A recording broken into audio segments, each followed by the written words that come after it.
Okay. Let's see the indicators of development. So, has the country achieved economic development or not? If so, how fast it has taken place? How much is the economic development of the country? These all are the questions that occurs in the country. But how we know and how to measure the economic development of any country? So, the factors that measure the economic development is called indicators of economics. Okay, so to know and to measure it, we should consider various factors. Such factors are identified as the indicators of economic development. Measuring rods और standards, उसे क्या कहा जाता है कि indicators of economic development कहा जाता है। जो जो इकोनॉमिक डेवलपमेंट का स्टैंडर्ड है, उनका जो रोड्स है, मीन्स रेट क्या है, वो सभी मेजर करें। Okay, so these indicators which measures the rate of economic development and its extent can be presented in numerical and statistical terms. ये जो indicators हैं वो क्या करते हैं, जो इकोनॉमिक डेवलपमेंट हुआ है कोई भी कंट्री में, उनका रेट जो है वो मेजर करता है, और वो न्यूमेरिकल एंड स्टेटिस्टिकल टर्म्स में वो सभी रेट जो है, पूरा मेजरमेंट जो है वो प्रेजेंट करता है। ठीक है, through this indicators a comparison of two countries and two times periods can be done. तो ये इंडिकेटर्स से, इस इंडिकेटर से क्या कर सकते हैं हम, कोई भी दो कंट्रीज है उनके बीच में कितना क्या कंपैरिजन है, ठीक है, उनका डेवलपमेंट कैसे हुआ है, ये जो है वो दो कंट्री के बीच की कंपैरिजन जो है वो हम कर सकते हैं, और ये कितने टाइम के लिए हुआ है।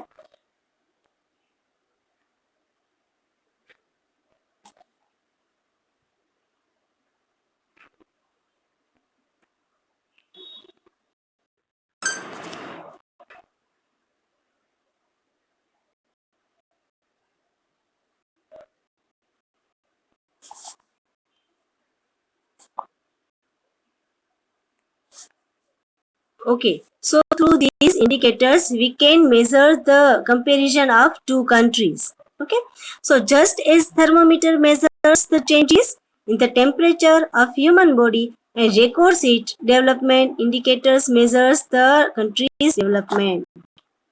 जिस तरह से एक थर्मोमीटर जो है वो क्या करता है, हमारे ह्यूमन बॉडी जो है उनका टेम्परेचर बताता है, ठीक है, टेम्परेचर मेजर करता है। इंडिकेटर्स जो है वो सभी कंट्रीज का डेवलपमेंट जो है वो क्या हुआ है उनको प्रेजेंट करता है, उनको रिकॉर्ड करता है। Okay, some of the indicators of economic development are as follows. So these are the some indicators of economic development. First is rate of growth of national income. Second is rate of growth of per capita income. Third is quality of life, physical quality of life index, in short PQLI, and fourth is money index, HDS. So you have to remember all these indicators. Okay, this is very important question. So let's see the first, growth rate of national income. According to this indicator, a country is said to have attained economic development if there is a continuous increase in the real national income of the country for a long period of time. ये एक indicator जो है वो क्या बताता है, कोई भी एक कंट्री का कंटिन्यूअस जो लॉन्ग टर्म तक कंटिन्यूअस जो उसका डेवलप कैसे हुआ है, उसमें उसकी रियल इनकम में, रियल नेशनल इनकम जो है उसमें कितना इंक्रीज हुआ है, ये जो है हमें बताया जाता है।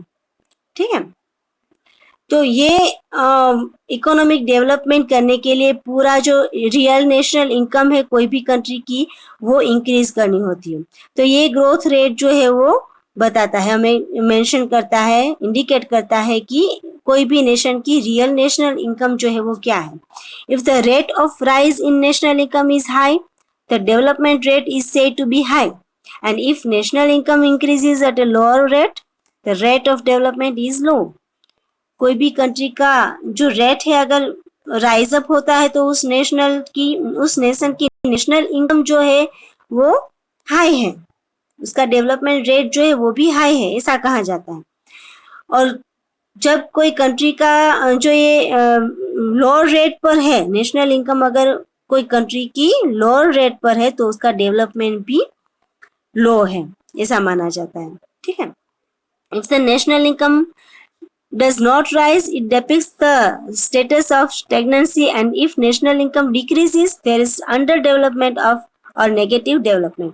अगर कोई कंट्री की नेशनल इनकम जो है वो अगर राइज नहीं होती है, ठीक है, राइज अप नहीं होता है, तो ऐसा माना जाता है कि उस कंट्री का जो स्टेटस है वो स्टेगनेंट है। स्टेगनेंट मीन्स स्टेडी है, ठीक है। और उसकी जिस कंट्री की नेशनल इनकम जो है वो कंटिन्यूस डिक्रीज होती है तो वो अंडर डेवलपमेंट है, मीन्स उनका डेवलपमेंट जो है वो नहीं हुआ है, नेगेटिव डेवलपमेंट है, ऐसा माना जाता है।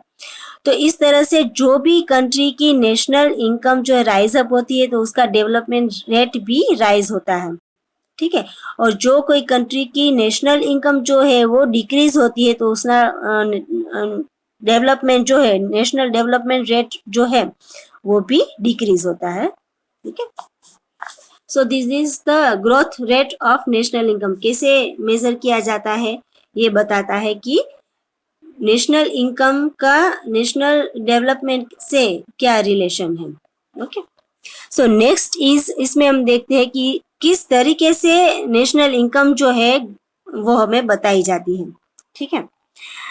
फर्स्ट जो है वो टेबुलर एक्सप्रेशंस। टेबुलर मीन्स ऐसे यहाँ पे एक टेबल दिया गया है, हमें पता चलता है जिससे कि कौन से कंट्री में क्या डेवलपमेंट हुआ है, ठीक है। नेशनल इनकम का रेट क्या है और कैसे हमें पता चलता है कि नेशनल इनकम कितनी ज़्यादा है और कितना डेवलपमेंट हुआ है। इसमें देख सकते हैं नॉर्वे में 2.2, अमेरिका में 2.4, श्रीलंका में 4.5, चाइना में 7.3, in India there is 7.3 rate of national income, and Pakistan में 4.7 इन परसेंटेज, ठीक है। तो हम यहाँ पे देख सकते हैं कि इंडिया में सबसे ज़्यादा, इंडिया में और चाइना में रेट ऑफ नेशनल इनकम जो है वो ज़्यादा है।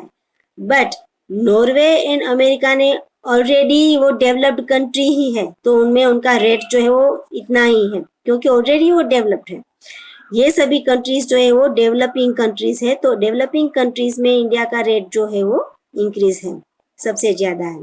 Okay, so let's see the tabular expression.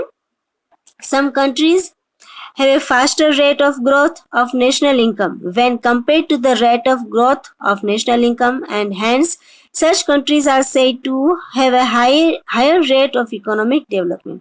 कुछ कंट्रीज का जो रेट है, नेशनल इनकम का रेट है वो फास्टर होता है, ठीक है, in compare to other countries. So कहा जाता है कि उसका जो रेट जो है हायर इकोनॉमिक डेवलपमेंट का